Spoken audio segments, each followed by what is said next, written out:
Assalamualaikum Mas Eri. Waalaikumsalam. G. Alhamdulillah, selamat dulu untuk ulang tahun Kota Surabaya ke-728. Dan sekaligus selamat ulang tahun untuk wali kota saya, Mas Eri Cahyadi. Matur nuwun. Mudah-mudahan sehat selalu dan penuh Matur berkah. nuwun.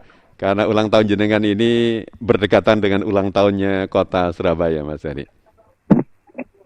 Oke, nah sekarang ini apa yang Anda harapkan kepada warga atau kepada kita semuanya?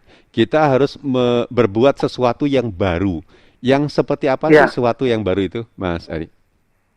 jadi dalam masa pandemi COVID-19 ini, saya ingin semua, saya pribadi, seluruh warga Surabaya, untuk menjadi bagian dari penyelesaian masalah COVID-19 di kota Surabaya. Hari ini masih saja warga kita masih ada yang tidak menggunakan masker. Kita lihat setelah Lebaran agak peningkatan sedikit begitu. Nah ini saya berharap semuanya kita menjaga dari keluarga yang paling kecil adalah keluarga kita. Yang insya Allah itu bisa kita terapkan ke tempat yang lain. Dan sesuatu yang baru juga adalah bagaimana dalam masa pandemi ini kita punya mata pisau bagaikan dua mata pisau yang sama-sama tajam, COVID-19 dan perekonomian yang harus bergerak.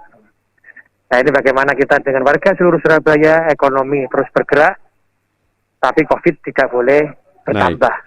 Ini. Dengan model seperti apa yang diharapkan Mas Eri? Jadi insya Allah perkembangan ekonomi kita melakukan secara online semua. Jadi pergerakan UMKM. Jadi saya berharap betul kepada warga Surabaya yang insya Allah di bulan ini, di ulang tahun Surabaya ini, maka seluruh ASN di kota Surabaya ketika membeli bahan pokok makanan, kebutuhan pokok, ketika kita memerlukan sesuatu, maka yang kita lakukan adalah mengambil hasil dari UMKM-nya kota Surabaya. Kami ingin menunjukkan bahwa hasil UMKM jauh lebih bagus, lebih bisa digunakan untuk warga Surabaya dari membanggakan. Karena tadi kita bersama-sama menggerakkan ekonomi Surabaya, menggerakkan UMKM Surabaya, menggerakkan ekonomi Surabaya dengan cara kita, dengan cara tidak berkerumun, dengan cara melalui online. Saya insya Allah ekonomi berjalan, COVID-19 bisa kita lewati.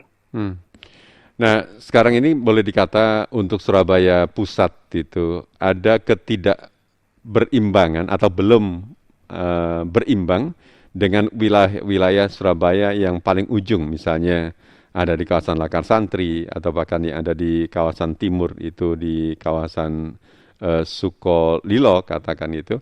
Nah, ini bagaimana Mas Wali Kota ini menyinkronkan dan juga menyeimbangkan geliat pembangunan kota kita ini? Ya, saat ini kita memang, ini karena ada COVID sehingga dana juga harus difokusing begitu. Tapi saya sampaikan pembangunan kota Surabaya tidak hanya terpusat lagi, tapi pembangunan Surabaya akan konsentrasi di daerah utara, di daerah barat, daerah Lakar Santri begitu, juga di daerah timur. Sehingga nanti kita konsentrasi di sana.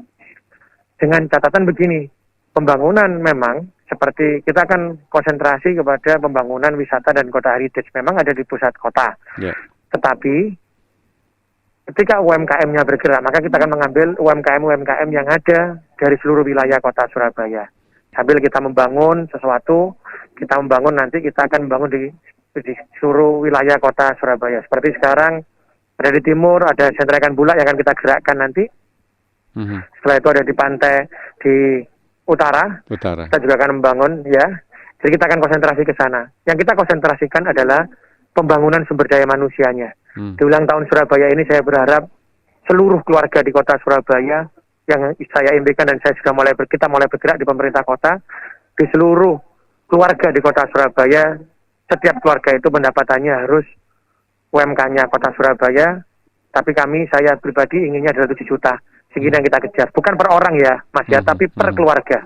Pendapatannya harus 7 juta. Ini kita sudah mendata, kita akan bergerak bagaimana menaikkan. Sehingga kalau nanti ketika suami sudah bekerja, hasilnya kurang, maka kita gerakkan dari istri dan anaknya untuk menjadi UMKM atau seperti apa. Ini yang kita gerakkan nanti. Terobosan yang seperti apa yang diangankan Mas Wali Kota ini? Jadi begini, yang kita lakukan adalah semua data masyarakat berpenghasilan rendah di kota Surabaya sudah terkumpul jadi satu dan seluruh warga Surabaya. Ini akan terkonek dengan seluruh UMKM yang ada di kota Surabaya. Apakah itu fashion, craft, koperasi, yang nanti di bawahnya koperasi, itu juga ada nanti produk sepatu. Sehingga apa? Seluruh kebutuhan pemerintah kota Surabaya, seperti menjahit baju, sepatu yang untuk anak sekolah, tas anak sekolah, maka itu akan dilakukan oleh UMKM-nya kota Surabaya. Ada pertanyaan, siapa yang mengerjakan? Maka nanti dari keluarga yang penghasilannya kurang dari 7 juta, maka kita akan kumpulkan mereka, sehingga nanti mensuplai sepatu dari SD mana, mensuplai sepatu dari ASN yang sebelah mana. Begitu juga ada mana, tas sekolah. Dan seluruh aset pemerintah kota Surabaya yang untuk tambak, untuk lahan pertanian, itu akan kita manfaatkan untuk mereka ini, kita jadikan satu kelompok, kita berikan tambak begitu, kita berikan benih, sehingga mereka bisa bekerja. Nanti kita bisa hitung berapa pendapatannya. Inilah hadiah ulang tahun Surabaya yang terindah kalau semua ini bisa terkoneksi dan menjadi satu. Karena insya Allah, bayangkan saja Mas, kalau satu ASN di kota Surabaya itu sekitar 12.000. 12.000 sampai 15.000 kalau dengan guru. Ini kalau ASN kota Surabaya ini berbelanja saja, kebutuhan pokoknya di toko kelontong. Belum UMKM yang fashion, belum sepatu loh Mas ya, belum sepatu, belum yang lain-lainnya. Itu bayangkan saja kalau kita ASN memberikan contoh, anggap saja itu di total lah kebutuhannya 2 juta saja per bulannya atau 1 juta per bulannya. Berarti 1 juta saya kalikan 15 saja sudah 15 miliar. Berarti dalam 1 bulan maka ada perputaran uang 15 miliar di kota Surabaya yang hanya untuk UMKM-nya saja. Ini hanya untuk kebutuhan pokok, belum yang lainnya. Jadi kebutuhan seragam, baik seragam sekolah anak-anak maupun seragamnya ASN. Setelah itu kebutuhan sepatu anak sekolah, kebutuhan sepatu anak ASN. Sehingga apa? Kita menunjukkan. Ada pertanyaan, sepatunya kualitasnya kurang baik. Yang salah siapa? Yang salah pemerintahnya. Kalau kualitasnya kurang baik, UMKM-nya. Karena pemerintah harus hadir di sana, memberikan pelatihan, memberikan kepastian, sekaligus pemerintah sebagai marketing untuk menunjukkan bahwa ini loh Surabaya. Jadi ketika infrastruktur sudah bagus, taman sudah bagus, maka sumber daya manusianya pun harus terjamin di kota Surabaya. Jadi membangun itu tidak hanya membangun fisiknya, tapi juga membangun manusianya ya. Ya, karena saya memang akan konsentrasi ke membangun manusianya. Ketika manusia ini manusia yang hebat, punya akhlakul yang karimah, insya Allah kota ini menjadi kota yang baldatun thayyibatun warabun ghafur. Sehingga nanti ketika semua sudah terjamin, sudah bahagia hidupnya, infrastruktur sudah kita tingkatkan. Infrastruktur sudah sangat bagus di Surabaya.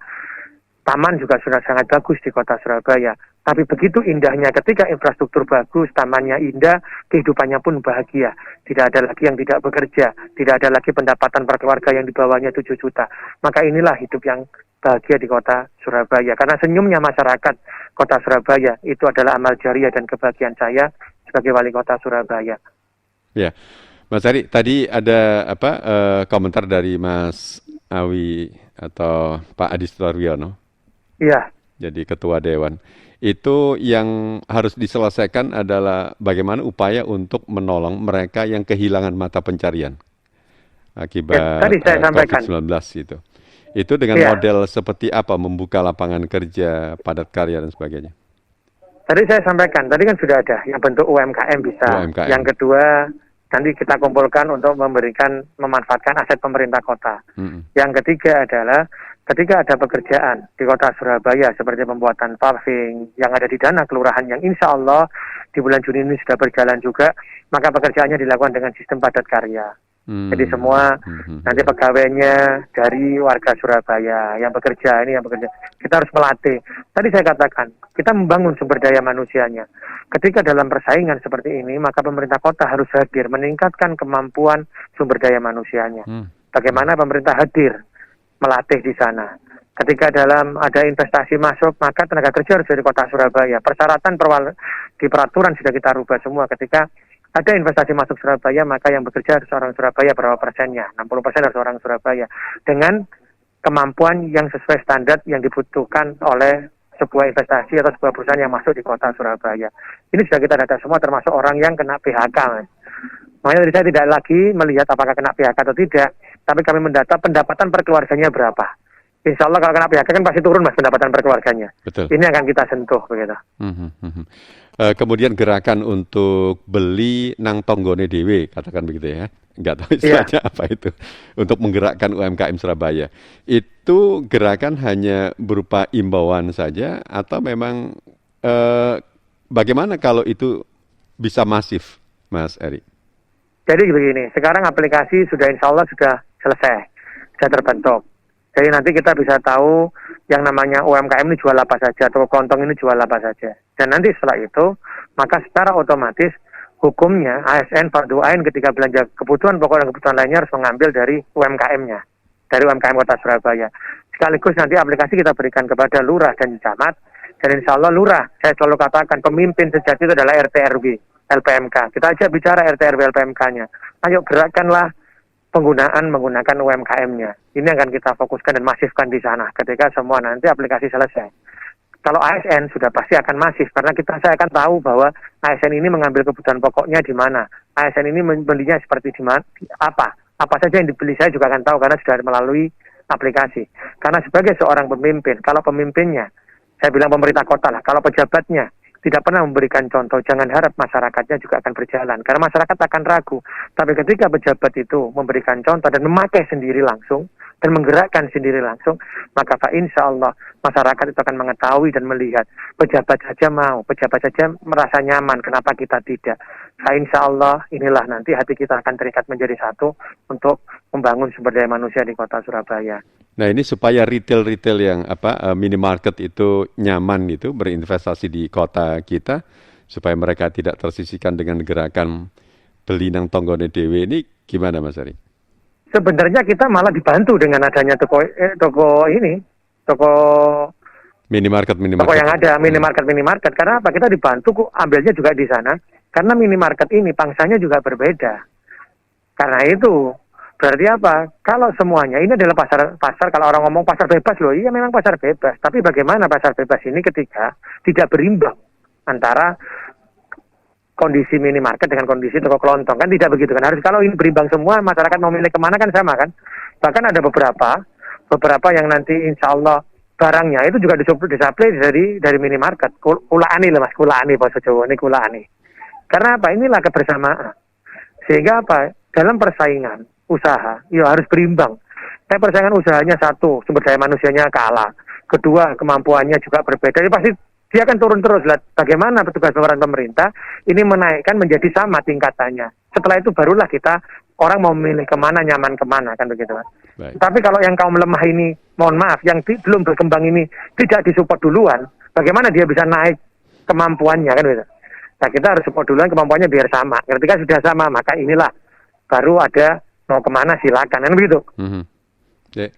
Baik, terakhir Mas Eri, Mas Wali Kota, bisa menyampaikan kepada warga di saat ulang tahun kota kita ke-728, apa harapan dari Mas Eri ini? Saya berharap seluruh warga Kota Surabaya bisa menggerakkan ekonomi Kota Surabaya bersama. Kita bisa membahagiakan, mensejahterakan Kota Surabaya dengan pendapatan per keluarga, minimal UMK, atau kami inginnya adalah 7 juta. Kami diberikan data, dibantu mencari data itu untuk kebutuhan di bawah. Yang kedua, saya berharap di ulang tahun 728 Kota Surabaya ini, masa pandemi COVID-19, kita bisa lewati, di mana warga Surabaya tolong jaga protokol kesehatannya, tolong jaga kota tercinta ini. Karena yang bisa menjaga kota ini, yang bisa menggerakkan ekonomi kota ini, bukan pejabatnya, bukan wali kotanya. Karena kami hanya seorang pelayan. Tetapi siapa tuannya, siapa pemiliknya adalah warga Surabaya. Ketika pemilik dan tuannya ini menjaga kota tercinta ini, insya Allah semua akan bisa terselesaikan dan terlewati. Jadi tidak ada lagi setelah divaksin, kita bebas lagi, tidak seperti itu. Karena vaksin itu hanya untuk melindungi kita, tidak menghindarkan dari penyakit COVID, bisa tertular kembali. Karena itu saya berharap dari warga Surabaya, meskipun sudah divaksin, protokol kesehatan tetap ditingkatkan. Baik. Protokol kesehatan tetap dijalankan, tidak berkurang semangat kita. Itu Mas. Mas Ari, terima kasih untuk waktunya. Salam hormat dan juga selamat untuk kita semuanya. Untuk hari Mas Topik kita. Salam hormat buat seluruh warga Kota Surabaya dan keluarga SS, Mas. Sami-sami, Mas Ari. Assalamualaikum. Waalaikumsalam.